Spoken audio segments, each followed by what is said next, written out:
أعوذ بالله السميع العليم من الشيطان الرجيم. بسم الله الرحمن الرحيم، والصلاة والسلام على رسول الله وعلى آله وأصحابه وسلم تسليما كثيرا. إن خير الحديث كتاب الله، وخير الهدي هدي محمد صلى الله عليه وسلم، وشر الأمور محدثاتها، وكل محدثة بدعة، وكل بدعة دلالة، وكل ضلالة في النار والعياذ بالله. ربي اسرح لي صدري ويسر لي أمري واحلل عقدة من لساني يفقه قولي. اللهم لا سهل إلا ما جعلته سهلا، وأنك تجعل الصعب سهلا إذا شئت يا الله. be ala talla tentula mansa koto tarimo manso me ya lonko a jarata wato mumo bela jonga ya tentu aninka warandi fanan wo kolan be sallan na kila ba ma menketa muhammati be ala talla danna nemo aninki sonyin fo ala sajidi ndi ka yirwandi na kila riyamu e menketa muhammati anala saibolu anil limani ya mol be fo janning alkiyama lolu o be kola ambe badingolu tentula men kan noma na programo to men kabo ay Africa TV be kontonna ke be kilin na jayi alama ale mbula mol kono men be kumo moyla kaba nyimmato anin ka bara fanan alama alaya soneya mbadiŋolu bi na kaca be atilindila bunda menna wala mu mislimeya la tunkuŋolu ti mislimeya la tunkuŋolu men ye lon ko itata fo tunkul lulu bari wo tunkul lulo bil lafta ka diyamu bunda kilinne la kabo wo bundalu kono. Bunda folo walemu tafundoti kabo mislime ala nyin tunkungol kono komen tunkun folo shahadatu an la ilaha illa Allah wa anna muhammadar rasulullah ka seede ya ko batu man saman soto fo ala damma duniya ani alkiyama me ya lon ko abato asa hadama dingo nafa abatu baliya fanay kay toroti duniya jankata fo alkiyama fo ala talla damma wo kole sediya fanan ko muhammad fanan ala talla la kilariya molemu ando ala jongole fanan tunku fulanjang walemu iqamis sala ka salo londi walemu farra sallulo me ya lonko ala talla ya taka di ka farra yandi kila kan anala mantolu walemu muslime ala tunku fulanjangoti misilme ala tunkun sabanjango walemu ita izzakat ka jako bondi walemu nafuloti me alon ko ya tamandi sankamalo timmata kan fo sene fengolem bang fo business fengolem bang aketa mengo menti nin jako ni wajibiyata je wato nyin sita ka bondi ka fananta ka bondi afana be muslimi ala nyin tunkun lulol konol atele mu tunkun sabanjang fanante tunkun nani jang wala mu sawmu ramadan ka sunkaro sun tembo menna lanjuro me mari soto ninga sita ka sun kabo ala dati dula katafo ala timmandi dura ka be sun min awwalihi ila akhiri walmu muslimi ala tunkun nani jangoti muslimi ala tunkun lulu jango walmu hajj baytillahi alharam liman istata'a ilayhi sabila ka ala tallala bunta kata jura ka hiji moye ala tallaya asone andi meye birin jata kende yato birin sila fandoto ale asone andi meye kata ka hijo nyi fananke afanan be muslimi ala tunkun lulol kono kilinnam a telefona mo lulu jamati bari mbaɗigol bi laftan na kacay tilim menna wala mu tunkum foloti wala shahadatu an la ilaha illa allah wa anna muhammadan rasulullah ka seede yakubatu man saman soto fo ala talla damma muhammad fana ala talla la kilariya molamu ala annabiyo molamu wala mu tunkum foloti bi lafta ka kaca walla wala mu fana mu tawhidoti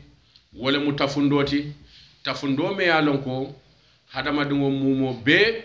ila duniya baluwo kay nyanta ka lowo tafundole kan nyin kamale se ala talla la dunyo soto duniya jang kata fo alkiyam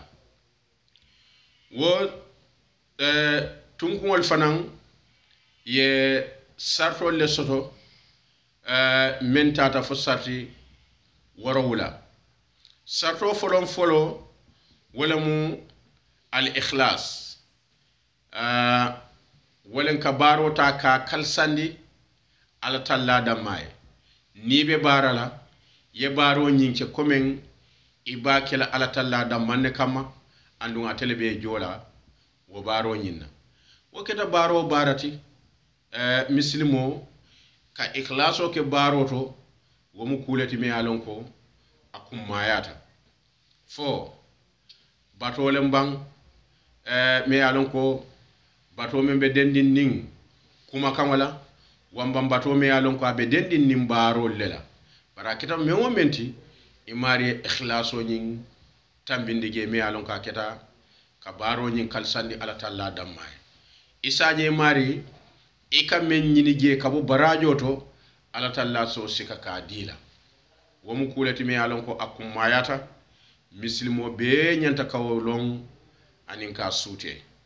wala mu al ikhlas fulan jango wala mu as-sidqu wala mu tonya ka tonya londi ka tonya nyin sabatindi kenya o kenya to ite hadama di moyla barol to ye tonya nyin tambindi je wokum mayata bake katun ka baro nyin ka ay tara lorin nin tonya nyin kan kula me yalon ko akumma yata bake hadama di wala balwo kono kenya mumo bela katu momo fota baro nyin kono nin sidiko la wala mu tonya nyinti ko sabatindi baro nyin kono ite mari be kala molti me yalon ko ila baro ate kalsala ala talla damma kam katu ka baro nyinta fengo fe ye tonya nyinti sabatindi ge ko kila ya fo dinkira do to nyame ako hadama dingo nana telola ka tonya nyimfo ka sabati ka lo tonya fanan kan fo ala talla sa mari bula ka to safe fanan ala talla ya ka bula mol kono men yalon ko be tara siddiqan ka ke tonya moti woto mu kuleti me yalon ko akum mayata muslimo be salo nyama katon abole nyama fanan mo tek tarla lorin yetara lorin to nyatano kamme keta faniyati fo ala talla se to ta ka bula molu kono men yalon ko be kala faniya fola kafol lelti walatina kila ko alaykum bisidqi fa inna as-sidqa yahdi ila al-birr wa inna al-birra yahdi ila al-jannah wa ma zala al-abdi yusaddiqu ويتحرى الصدق حتى يكتب عند الله صديقا ako kila ko mbali ya marla tonya fola katun tonya fo wati o wati aka hadama dingo tale ke kenken ke samba tilimo silola kam walen sila kendo nyinka ako mona na te fonyola abelorin tonya silo kam andunga babara la fanan fo ala talla sa mari ta ka bula tonya fola la kafo ko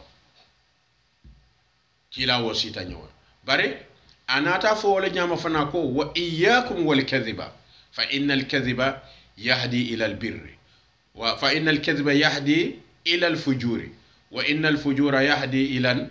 nar wa ma zala al abda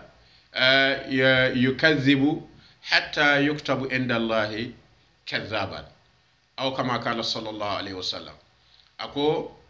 kila nata continue hadiso nyin kono ka sata koteke akum bali fatandi la fanan faniya fola katum faniya fo aka mo tale ke ibula mo kurngol la ka fola kon ako mo nanata lola mo nanata tarra ibe loring faniya kan fo ala talla se safe ke bulande mol kono fana men yalon ko faniya fola la ka fola woto tonya ka fo ka loa kan ka sabata kan kule me yalon ko akumayat mbe ni la ilaha illa allah batu man saman soto fo ala damma duniya ni alkiyama men na batu se mo nafa batu bal yake toroti mbe wala kono woto kammala ala talla ni ba batula ya batu nin tonya nyin kan yetara ala tonya yarin e kam men batu ko man sala me yalon ko a atele yamari ako nga batu andum wo man so nyin atele ben jola na barole yo dankene yanyi soto woto ka ala talla tonya yandi wo batoto wo fana musarrol leti kabo la ilaha illa allah la sartol to nyimbe sartol fanan kono wala mu atawakkul ketugo ala tallala ketugo ala tallala fanan kuma ya bata muslimi ya kono le muslimo nyanta ayetugo ala tallala wato mumo bela ikana ala talla ikana sembe kotenki ye ala talla sembendi yo sembo nyinta ye nyu wala ani niyo ke dron ila tawhido ila tafundo wolum ayebe yebeta a yonfata imari bulu bakela bar wato mumo bela inyanta ke tuku ala talla la wala atina fu alquran ko nako wa ala allah fatawakkalu in kuntum mu'minin ayo fo dinkira jamal ako abole nyama liman ya molu muslime kendolu iketu ko ala tallala ila barol mumo beeto nyin kammala wo barol me ketu ko ala tallala e kanyin je ko ala la ben jola nyin barol wota fundi kendo e binaje la niyo soto ala tallala bine jole lo barol e yemente yatembide ala tallala woto kammala la ilaha illa allah la sarrol kono nyimbige ketu ko ala tallala kato netu ko ala tallala ni sembe dole ye kajele ko wo sembolu kete nyaonya sembele bi je me warata wote wala ala tallala sembote woto ketu ko ala tallala kule me alon ko akuma yata bake mislimo sabulala limani anyin kon al isti'ana wo fana be sarrol le kono la ilaha illa allah la sarrol batu man sama soto fa ala talla damma a batoto duniya ani alkiyama ala damma le batoye nafañin soto ñimbo sartol kono wala mu ka demaro ñini ala tallabu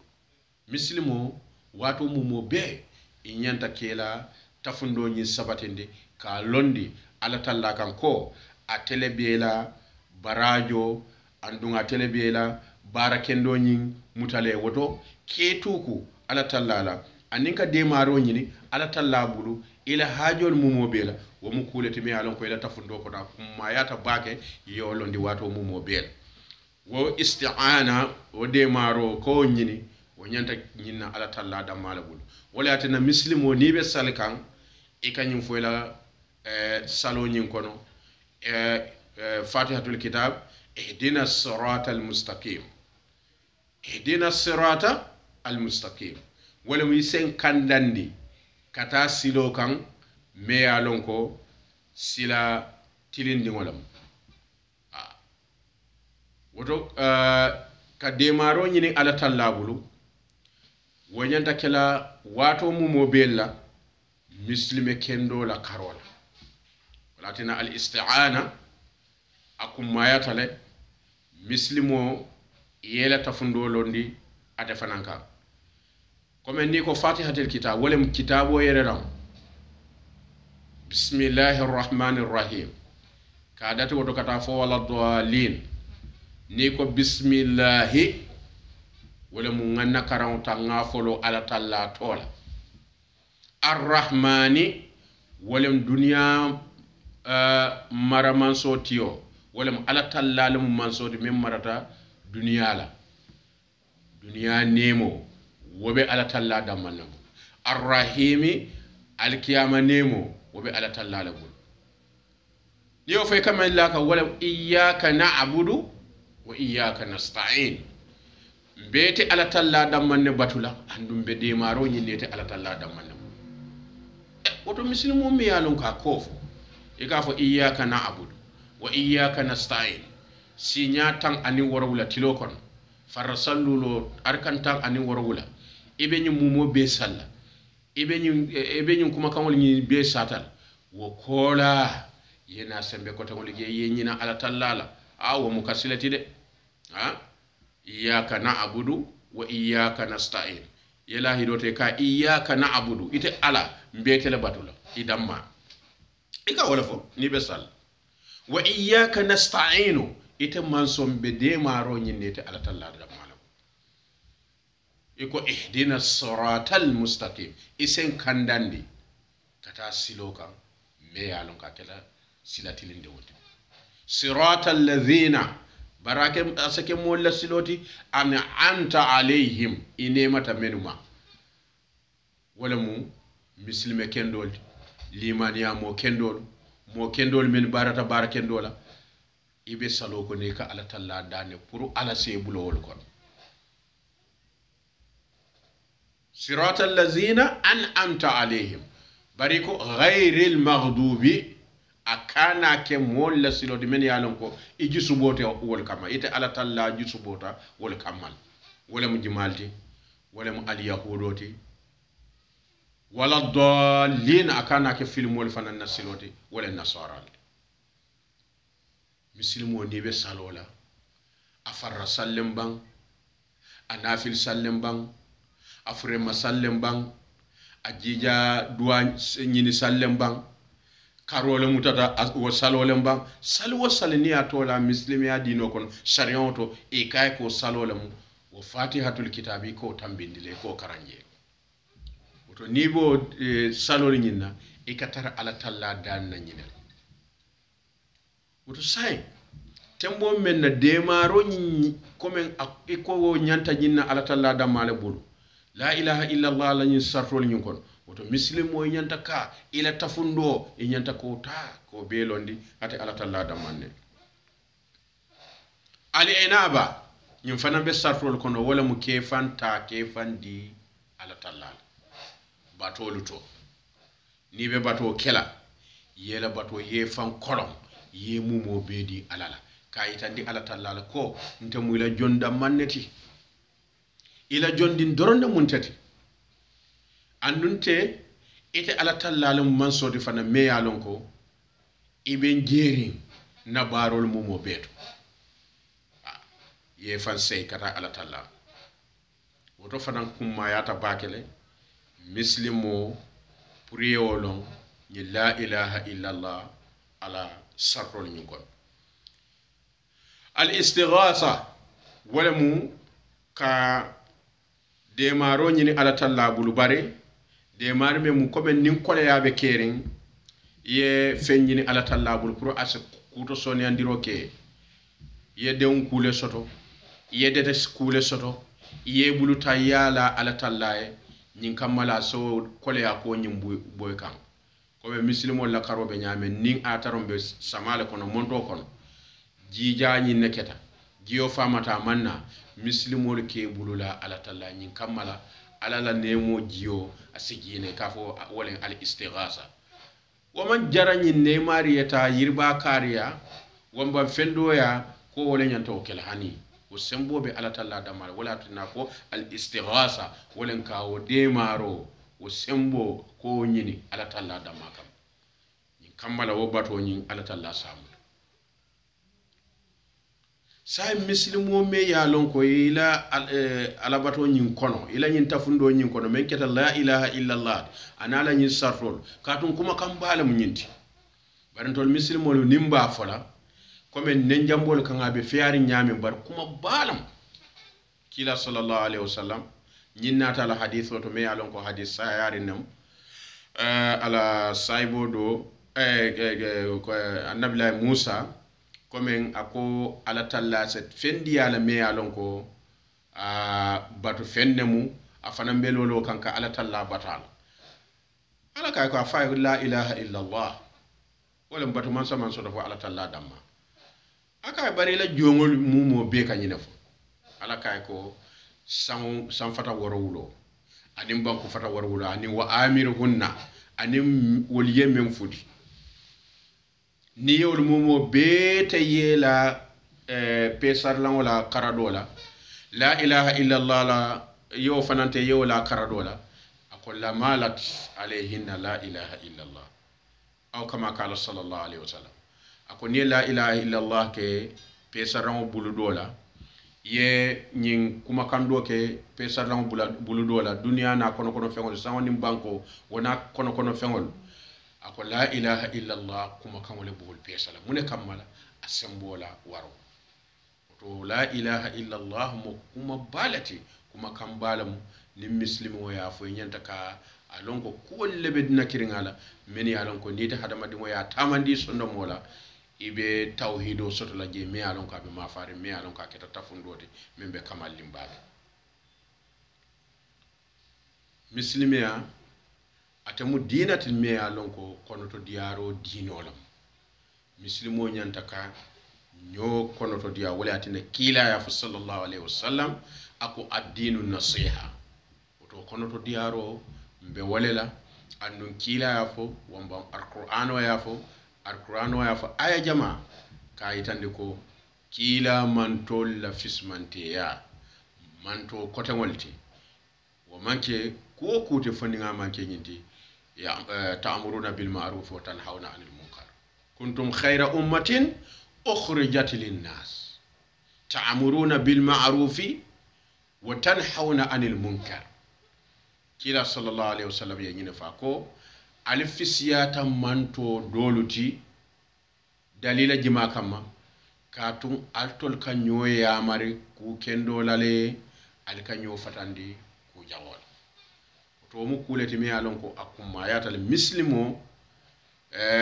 nin ataro alala kuma kamole kam fo yamira isondo mola ye barala wol mu kuleti mi alon ko ikumma yata waaw ñing kuma kam mem mume ben ka moy alkiyama lolungo i bebe kelanye sedelati kan sedeya ka bonna barolto na bara kendolto wala tina kila fu fan ala hadith doto me alon ko abe seniari set ka yitandi ko mo sabadoron alkiyama lolungo o mo worowula wolbe tarra ala lalate so dibon koto lumena dibente soto dafa ala lalate so dibon wo mo worowulol dammale be tarra wo dibon nyin koto ay wo mo worowulo nyin konti wol wo mo fasongol konti wol tata fo mo worowula to mo mantaro mo worowulol kono ite mari molti me alon ko e nyantela tafundo nyin jibelale yela lon kambulo nyin falin yelo ku batoye nyin kamale se ala tallala dunyo nyin soto men keta la nemo suwoti men keta arjano kila fa sallallahu alaihi wasallam akomo kilinte al kono me alon ka sebara nemo anin nemo koto tarimo me alon ko ale wole parendi arjana dingoli arjano nyin kono akomo kilinta al kono me alon ko asola baro nyin keno bar alala nemo alala balafa alala hinanteya wole ka kafuje wo kolete mari alala duyoy na taraje ayedundi arjano nyin kono bira yo sallallahu alaihi wasallam saibol ka ko je kila han foyte fana ako hankay han fonde fango illa an yatahammadani la bi rahmatin minhu aw kama qala sallallahu alaihi wasallam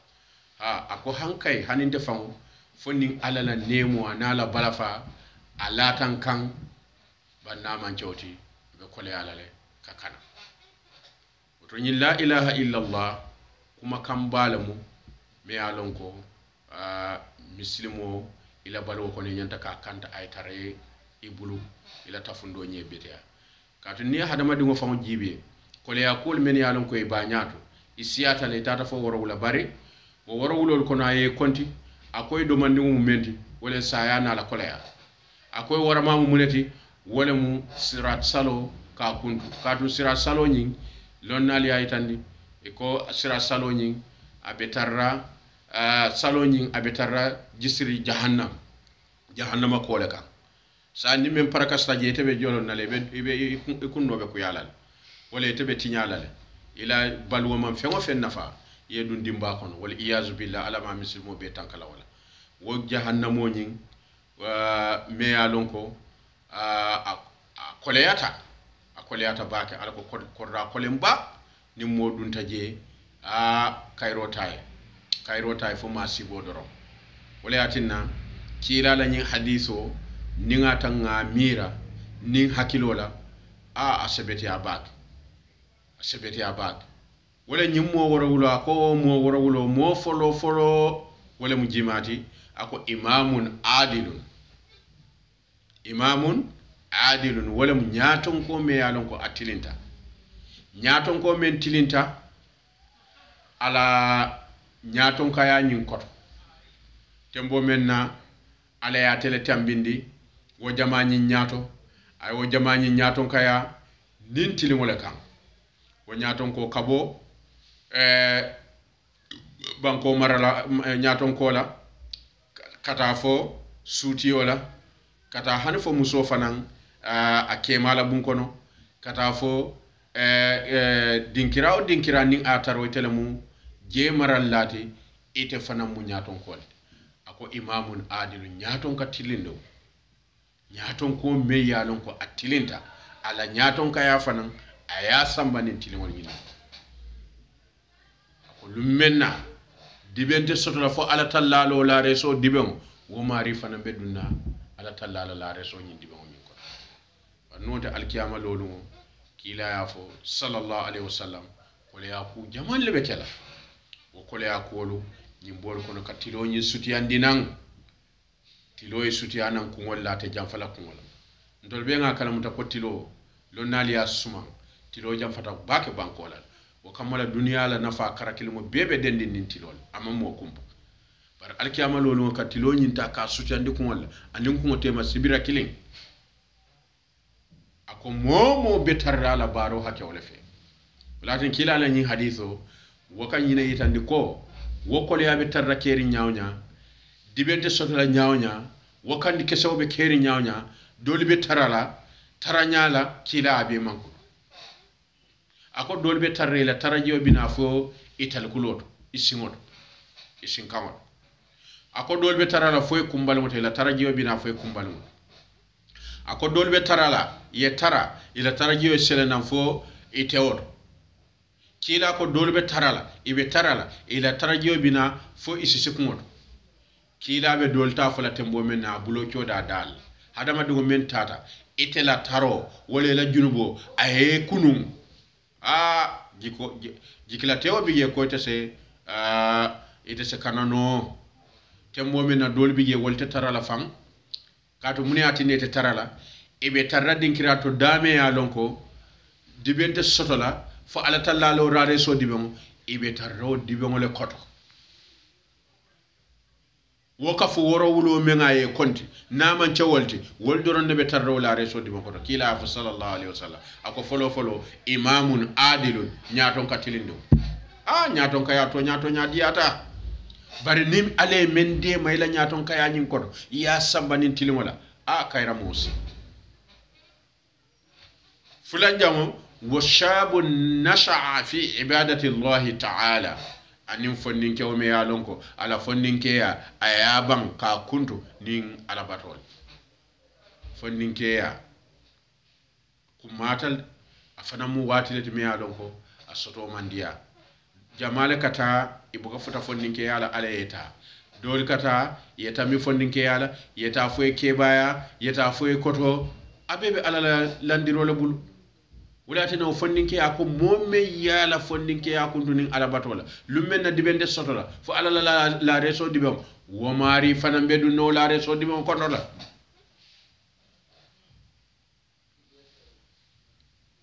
ani wa shabu nasha'a fi ibadati llahi ta'ala fondinke o me yala ko ala fondinke ya nyin kuntu nin alabatola mo fulan sabanjang wala mu rajulun qalbuhu mu'allakun bil masajid ani momen fade ya lonko misiro kano wala ba sonno mo nyiko ni ngaye suba sale lin salfana sita ay wadan folo moy ay bamba ngay sali yo muta na saliyo muta ay ta saldila ñinto na saliyo muta ay bamban kata sali dinkira ñinto ay saloke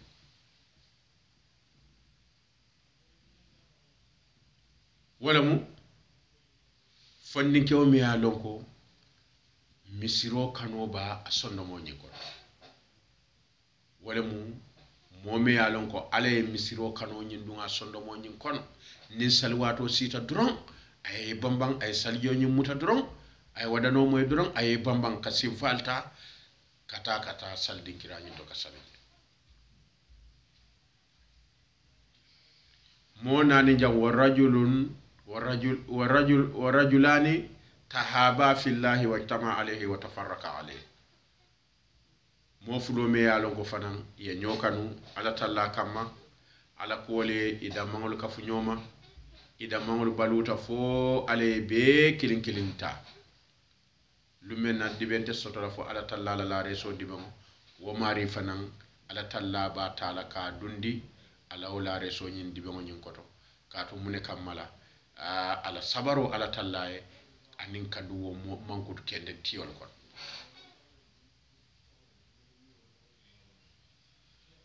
kanyo kanu ala talla kamma kule me alon ka kumayata anu alkiyama la ñin kole ya ko mo be siyata bari kole ya ku mune ba sole ya ndilete mariye wole la bara kendo me ya lon ko ya tambe ni ñin duniya balo ñin ko wala tana ko ñim mo fulol men ya lon ko e ñokanu ala talla kamma ala kole fulo ka fu duniya ñin kon foy be fata ako alkiyama lolu ngol lumena tiddi bente sotra fo ala talla la reso di bon wo mo fulol fana beduna ala la wala reso di bon ko to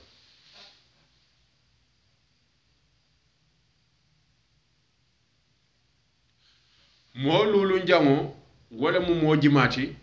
wala mo me yalon ko wa rajulun da'atuhu imra'atun zatu mansabin wa jimalin fa qala inni akhafu Allah ani mo me yalon ko kewo musoya kila fanka ñin kammala ka feya bari anata je ko ala talla asilanta wo dammannel wamba musole mu kewole ya kila fankan kata be ka kele muso ka kewo kilino a fankan ne ñin kammala ka ala soki wamba kewole may muso kila fankan ñin kammala ka ala soki bara keta karawo karate ite mari ya je ko ñin sa keno la jata kende abenna kurantenna bari yew bara jawo ñin tuje akoy motu je fengo fen kamma fati ala talla ko lummen na dibente sotol fo ate ala talla la reso dibemo akoy to mari fana wolungola ibe dunna ala talla la reso dibemo ñin ko woto nim futata ñin temben to inshallah be foñandi mo taala miniti fula kontola sinamuru nan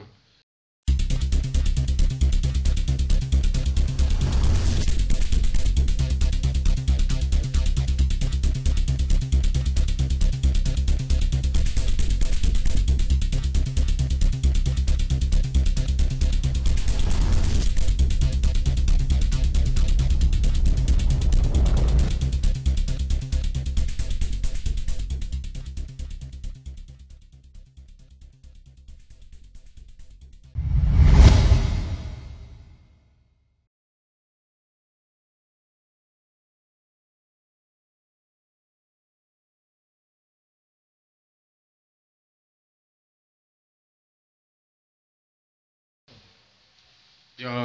mbadiŋolu muruntana inchallah mbe mobe tentula ka mobe jayi alhamdulillah allan noma satol to programme to me alon ko a kanale ay africa tv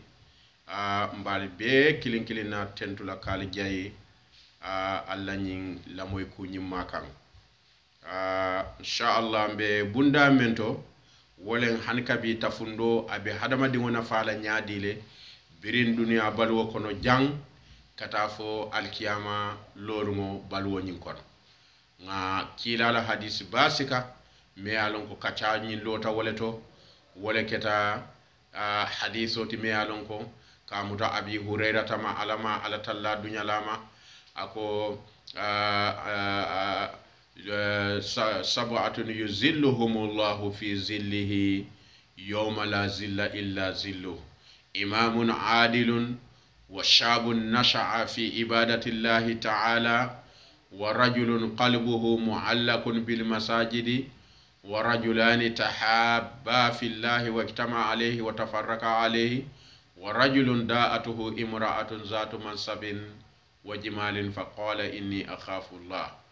wa rajulun da'atuhu imra'atun zatu mansabin wa jimalin faqala inni akhafu Allah wa rajulun tasaddaqa bis sadaqatin fa akhfaha hatta la ta'lam shimaluhu ma tunfiqu yaminuhu wa rajulun zakara allaha khaliyan fa fadat aynahu ñindin kirato lotanu woleto kilala ñin hadisu bato me yalon ko alhamdulillah a hadiso ma fata baki wala ma ko mo worowula lummen na dibende sotola fa ala talla ala laare so dibe mo worowula wala be talla ala laare so dibe ñin koto baynama mo dol men yalon koy mamanta ben wala manta walita ñin kammale la lo nyaaya ala talla la karola imam ala batu fo saya yetara kan tembo menna saya ñin sita birin saya yeta doron a ikunno manna dia a alkiyama lolu mo sita dibe manna so fo ala talla la laare so dibe itol foto dibe bari ni wonte kila ñim mo warawlol men fo mo tarta o mo warawlol kono insha Allah itabe kala molti me alon ko ala kila ilahi do menta ko ala womo warawlolu ibe tarrawol kon nga fo ko men na koma ton ko wala mu folo imamun adil wala mu nyaton ko tilindingo nyaton ko me alon ko ala nyaton ka amari ya samba nin tilin walla birin suti o suwo kono ka selefo santo han fo president mo banko nyinkan maralla kila ya fo ako maralla alkiyama lolu ala talla be nyinin kala ila marafe malal oto kammala nimbe barol kelal shakata nga barol nyinke yetara lorin ala talla la dunyo kan adin kila la landiro kan sallallahu alaihi wasallam isaje en kamennata je wolen barajoti ala sen jo nyaala me yalon ko alhamdulillah sinin sama abenna fala ben se wala bag wala nyimmo warawlon ko folo imamun adi wala nyaton katilindimo fulanjango wa rajulun qalbuhu mu'allakun bil masajidi momen fanan misiro kano ba sondo mo nyinto ani momen fanan mo fulo e nyokano ala talla kamma ala ko wole fulo kafu nyoma fo be kilin fata ako wol bebe tarra ala law nema mol kono lumena diwende sotola fa al taala la reso dibam mo woro wulan jango wamba mo woro jango wala mu moti me alonko wa rajulun da'atuhu imra'atun zatu mansabin wa jimalin kewamen wamba muso men kewa ya kilafanka wamba kewamen muso ya kilafanka nyin kamala ka ala soki ka ala kutoke baraka ko inni akhafullah ala nyaslamo ya tina mo baraja wonyinki ako lummen na dibente soto fo ala taala la reso dibe o mari fanan bedunna ala lo la reso dibe ko ako mo woro njam wala mu wa rajulun tasaddaqa bis sadaqatin fa akhfaha hatta la ta'lam shimaluhu ma tunfiqu yaminuhu ako momen fana yalon ko ay bondiroke ala nafulo nyinna bulu baye men bondi marama kalamuta ako fana mu kuleti me yalon ko alkiyama lolu ngol lummen na dibente sotola fa ala ta'ala la le so dibe o mari fana bedunna o dibe ngol kotol mo woro wulan jam wala mo labanti ako wala wa rajulun zakara allaha khaliyan fa fadat aynahu ani mo me yalon koy ala kumo fo a nyaala o kola ala kano kan ala talla nyaasilan kan wodunta sondo mola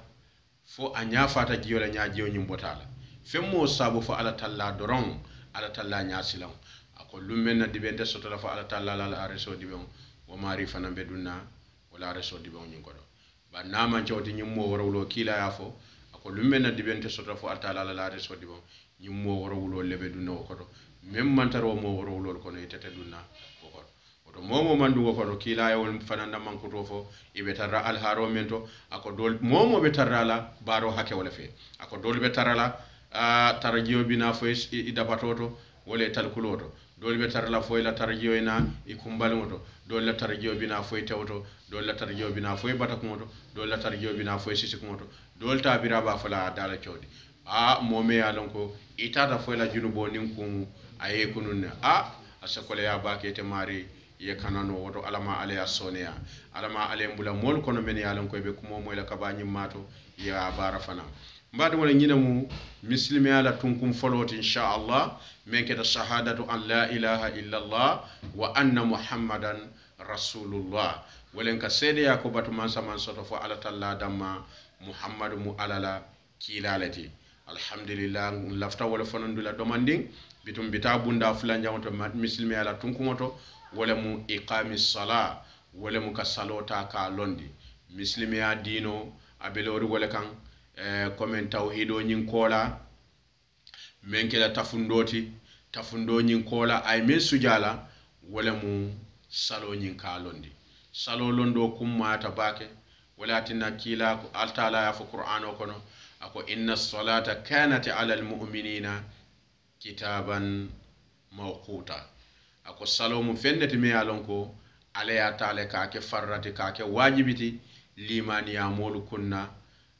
nyin kamale sake ka to ila ke o baraji ba ala kat altala ka wala safe akejo wala bari ila ke bal ya fana ka junubole safe woto alaman be tankala wala ala mbula molu kono men ya lon ko be kala salla kendolti ala be la salol fana mutala ala mol ta ke tentu ke jayi dinkira jamato alqur'ano kono men ketanyin salla balti suratul mu'minina ala ya foje fan ako qad aflaha almu'minun allazina hum ala salatihim khashi'un kanoma limani amol la mankuto ka sata doro ako bar mol fele ganyo soto mol fele nyato ta soto mol fele yirwa soto wati jima alkiyama lolungo min ya lon koy keta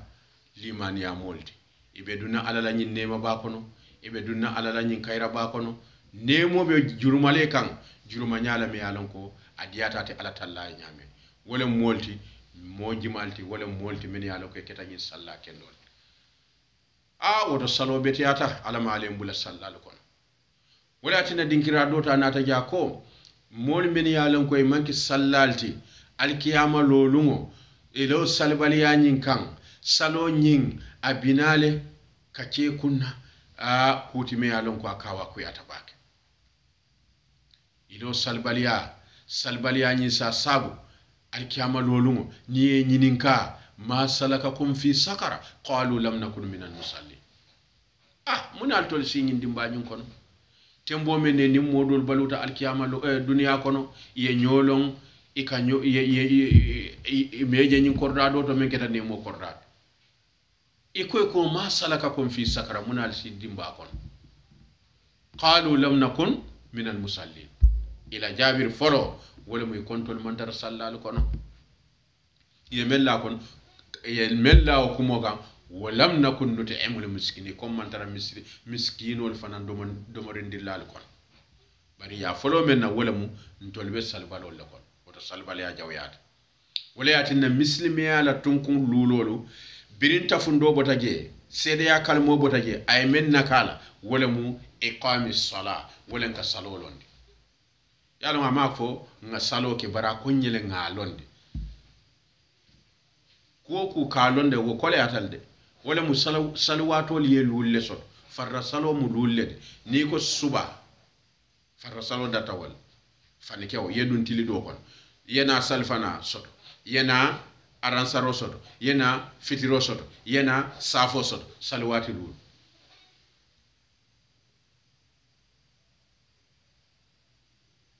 wala tina len karoke dula ko nse salwati temankola anis fanko salwati laban wala subani aransaro wo subani wo aransaro fana hikma bije kila la hadis do nata ko fana firin ako suba salo wala mu lungolung ala la lungolung ala la bungol membe banko nyakan wala misirol ni jamangol malaikol le katara lorin misirol ni jamangol bundato ni wadano ket say min biri mo folo kata fo mo laba mo folo men dunte ya safe kar duntal ibe o saldula nyinte be junube kafaro danne ibe duwale comme kila ya fu sallallahu alayhi wa sallama ko mo nanate salgiyo mutala ay salgiyo mutanya sahayar ngola ayna simfalta kata sal dinkirani wale comme misirol wamba jami'o fo ay simfa o simfata bulubato fasa kaye darajati wala mu barajoti marafana wulita memo men na kata sal dinkirani to asakaye junube kafaroti wala mu junube ndingol mu momem be babala saljo nyi mutarin kola bitakan wol be fana se juronga abala woto yara fan nema jamale be salo nyi to sakore mari ale manta ben no fay kake jama nyi kono kadun kila o fana fo kayitandi ko jama salo atele barajo warata dina ka tambi kilin salo la baraji muwan ani warawula baraji muwan ani warawula moome ye lon ko a salta jama kono ite mari salte kiliye atele la barajo siyateti baraji mo ani worowula woto daraja nyin jama salla ka men soto kilin salla nyin buka wo soto o salo nyin je kumata wala yatina titandi fan salo koto arabu kawto wala mu addu'a wala mu duwati salo biringala dati dula kata fala labandula duwale mumo bije yo sariyon to wala ko salo koto wala mu nyinte ko af'alun wa aqwalun tuftatahu bitakbir wa tukhtatamu bitaslim wala mbaro lemu anin kuma kan wallemu men ya lon koy kadati nin bismillah allahu akbar walla akatimmanin assalamu alaikum wala mu nila dungo salo kono wala ni ko allahu akbar ye ihram kabarota dono saydu ndaf salo nyi ko ni assalamu alaikum ke doron wala mu say fintita salo nyi ko non fengo fem boye bantala wo bebe sal ko la nyi nako biri nyim bakiyatu salihatol ma'suratol duwaran kendol kol karan wol bebe sal ko ka sal kilama wol bebe sal ko la nyi to assalamu alaikum nyi ko la woto nyin dinkiramu dinkiralti me yalon ka kummayata ko salo nyi mubaro leta nin kuma kan walleti men yalon ko kadati nin akadati nin allahu akbar walla akatimma nin assalamu alaikum wala je kummayata bake muslimo e je mutana sondo mola anin ka bara fana yo ni wo bota je hansa wo salo nyi ay kol sotol men yalon ko wol mala kummaya fen walleti salo la kumma yala nyimbije kila satar jamake ala hadith waldo men yala ko sahayata kamuta kila bulu sallallahu alaihi wasallam ayni fo say wala ko ara'aytum law anna nahran bi babi ahadikum yaghtasilu minhu kull yawmin 10 marratin ay 5 marratin hal yabqa min daranihi shay'un qalu la yabqa min daranihi shay' قال كذلك مثل صلوات الخمس يمحو الله بهن الخطايا كلا ينفصاي بولي صلى الله عليه وسلم أكو إنكو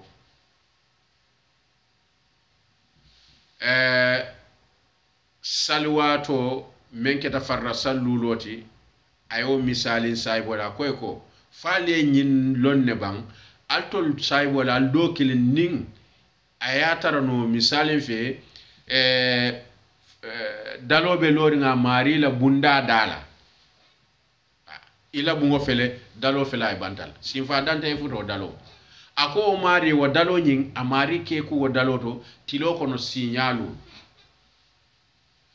ay saybol nyin ka ko fo mari sign men ke ku wa dalo nyin to fo nole be tula mari bala bang saybol kay ko hani note tula mari bala kila ko en ko watabe wala nyama mislu salawatul khams salawati lulo fanambe wala nyama yamhu allah bihinnal khataya ala tallaka junubolu konkon moy me yalon ka keto sallani ka junubo be konko ngabal amari tara seniare ala ya kan mo nyimma be ya kan salol ko sabu anda se norandi fana salo kam mo norandi biri sondo moto ala ko katare sondo moto doro salo kam mo norandi biri jato to mo kendo kende ja salon ko nyimu ala moli to salo mu ku balati muslimi anyi ko kila nyi fodin kira do fananta ko ala mantolo alkiyama lolungo ni ibinale andi be sutelale akobe sutela nyamen wole mu ila salgi sufolu wole be tala mala mala fo moli ye sute mol ko kila o misale akoy ko nyonko mo me yalon ko a wuleta akonu dunta nyonko mol kono me yalon ko nyonko me kafolam me yalon ko comme nyonko me wulengol nyonko me koyo dunta wo nyonko me kafo nygon ako fo amarite sutero ke la mari ata la nyonko mo nyi sutele kon sabol ka aba sutela ko ka bole nya akon namantol alkiyama lolu mo men yalon ko ka sal yomute kata sal farra salo nyi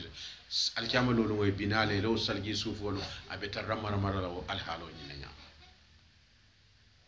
woto mislimi ya fanan nyin salgi sufol wolum kullete men yalon ko ikumma yata ba sakura ni be salgi mutole salyo muta hawjati je yebe mute nyama salgi yo futa sufo mu mo bela nim bulu kangole yaku fo non kon kato nyim futan nin kongole ya masay nyaada mu mo be yaku kata kabo fonkola tiyo kadati damen na ka jibombongol koto ka jirbe ku jiyo jebe soto kata ka sinkawo mumo be ku sinkonningol koto ka jebe ku salgi sufo be timmanya kila ko nyun alkiyama lolungo ibinale ila salgi sufo be tarra lerling kamala mala woto wole to ate kila nyin na tanyin fo sallallahu alaihi wasallam ko nimmel lafta ayala salgi sufo nyin ay jamfa alkiyama lolu nga bina ala salgi sufo nyin lo nyi jafa ako woto namari be salgi o mutala asala salgi o nyin taka aselendi domandi wala mu talkuloto anyanta danna woto bari ya selendi domanding kana sinka ma fama woto nyimbe kila kan susundi men kan wala mu dino nyin kamala muslimo be samuta anyama nyin kamala la barajo nyin seji han sabe salgiyo salola kumma ya nyin kono kila ya fa sallallahu alaihi wasallam ako awwalu ma yuhasabu bihi abda yawm alqiyamati min a'malihi salatuhu fa in salahat faqad aflaha wa anjaha wa in fasadat faqad khaba wa khasira فإن انتكس من فريدته شيء قال الرب عز وجل هل لأبدي من فريدة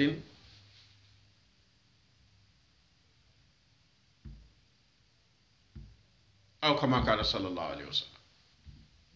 كلا ينفو صلى الله عليه وسلم كو بارا فلو ميا لونكو إبه هدما دينو كنتي بولالا الكياما لولونو كبالا بارول مومو بيكون أقول مسالوتي ako salo ni la salo nyim betiate te mari gagnetale iye ni ba soto ako bar ni la salo nyin tinyata ite mari kasarata e tinyata ako moñi sano ma ni atara ala farra salo e problemo soto naka nafiloke ala be barol be londine bar malaikol fana ke nyandi fanto kati tolle ka barajo ni record kiraman katibina ya'lamuna ma taf'alun ala fan dalta walla koto ko safer la ballen wo malaikolti men yalon ko e ka safero ke jondi walla barol la ibe noma suto tili e buka boy noma hani be laring itol katara lorin ibe la moyri ni wulta wato men iniyeta nyol iba fala doy rakib iba fala doy atid be jon dingola ko be korosila ni bara kendo bara doron membe bulubala e bambanga e barajo ni safe ni ye jawma bara membe marala aye tindinke ke la moy fobe ala dan na la bang ale kafaro ke bang ibe istighfaro ke la bang ibe ala tanka dani la bang nyin ku jawo me yake ale ila junubo kafar ni wo wati ni wata mi ma ka junube ba kilin safe wala tina ko jazaa'u sayyi'atu misla bara jawo niyake ko ka jawma kilin dila bari bara nyimma niyake ka nyimma tan ikawale dila bari nyimma sole kono to diata ala tallalen lan masaya ala masaya kono fanuta ala nemo wole kono fanuta dina ala jusuboti ajibe ba nadiata sebe kanyanda e be ke tanta ni e baro ke kendema ay tandila ni e baro ke jawma ay tandila wamba kilin bari ni e kendema ka tanne dila wotaw fana nadiata ka dobul ka sian atutela baro nyimbiri yake ila ngani yo lodula ala bo wole jibe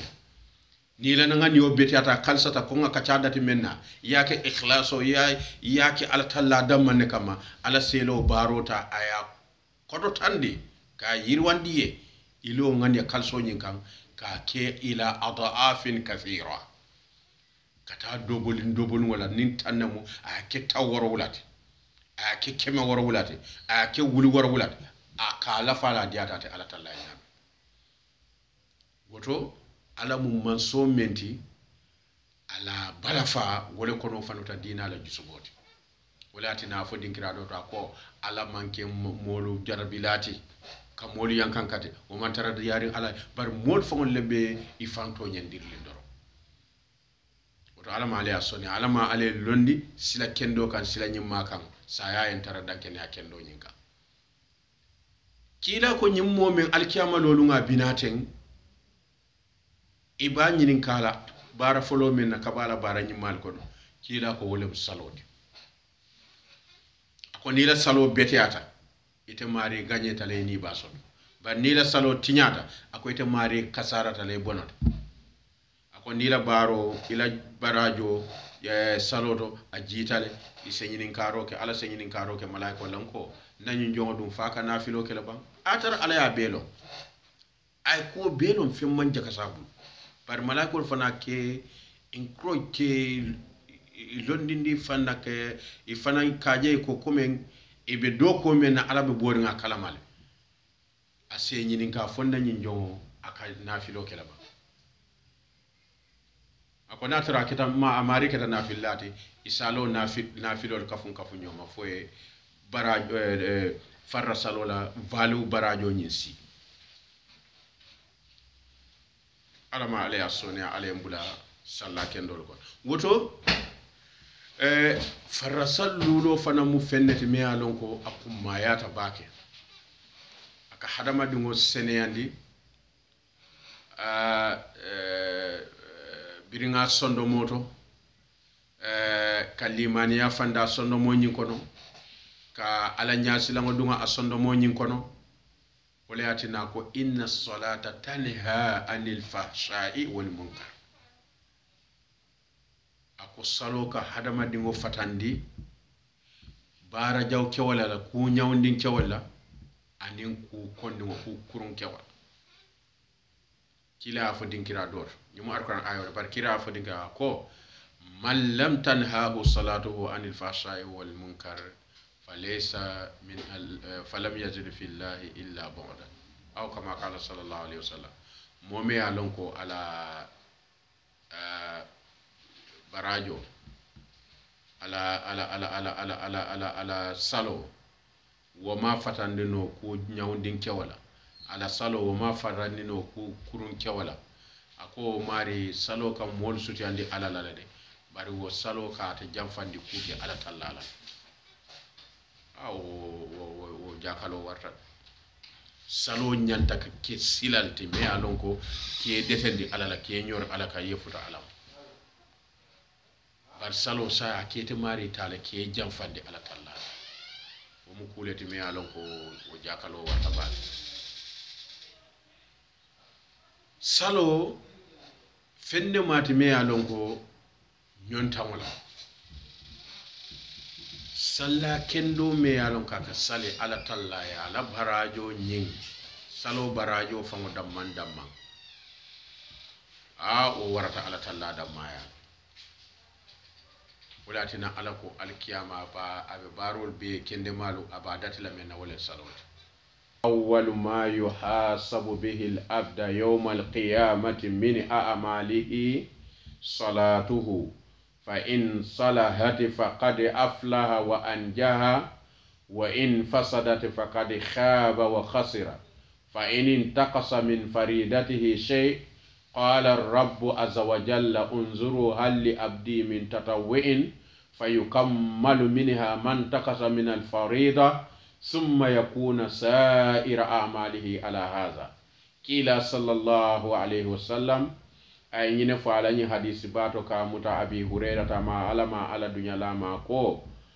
bara folo me yalon ko alkiyama lolu ngobe hadama dingo konti bola walla kabala bara ñimmal kono ako salatuhu wala mala saloti ako hadama dingo lo salo ñin ibe ba konti bo ñin datila walla ko ni la salo ñi ye konti bo ala ila farra sallulo me kake lungo kono biri lumene tema ribal kuyata fokata fo lumenna ala tallayeta wo bara farra salol me yeke ako nin ataro naso tarta je ala talla safo malaiko le ko fonna nyin jongo fama nafilo man taray bang bara tara ala be londi baro mumo bela baraka malaiko fana nyandi fanto nyin kamala itol men ka record ka je ko yara ala be bori na ku kalama ase nyinin ka fonna nyin jong abuka nafilo ke bang ni koy ka nafilo ke bidi lo nafilo barajo isina wo kafunyo ma ya lanyo kam faye farro nyinsi farro la value nyinsi isine la mari la barol nyin konti bo tembo menna ila barajo nyin afutata dinkirato dami alonko ise qualified no ye konti bo wala bara kendol nyinti kila ko abe datla menna wala salot ni la salot beteata ite mari gagné tale be ni basol bad ni salo man betea ite mari tinya tale kasarat wal iyazu billah alama muslimo be tankala wala alhamdulillah badi ngolu nim futata jang be ala talla danna mobe labo ku nyimmala ala sembula mol kono men yalan ko be kumo moy la kaba nyimmato anin ka bara fanan television o fanan na dokulal be dwale be nyato tala ni yirwa bala mobe dawda alay kayra ka ba be anin nyato tanin yirwa ba alquran wa sallallahu ala nabina muhammadin wa alihi wa sahbihi wa sallam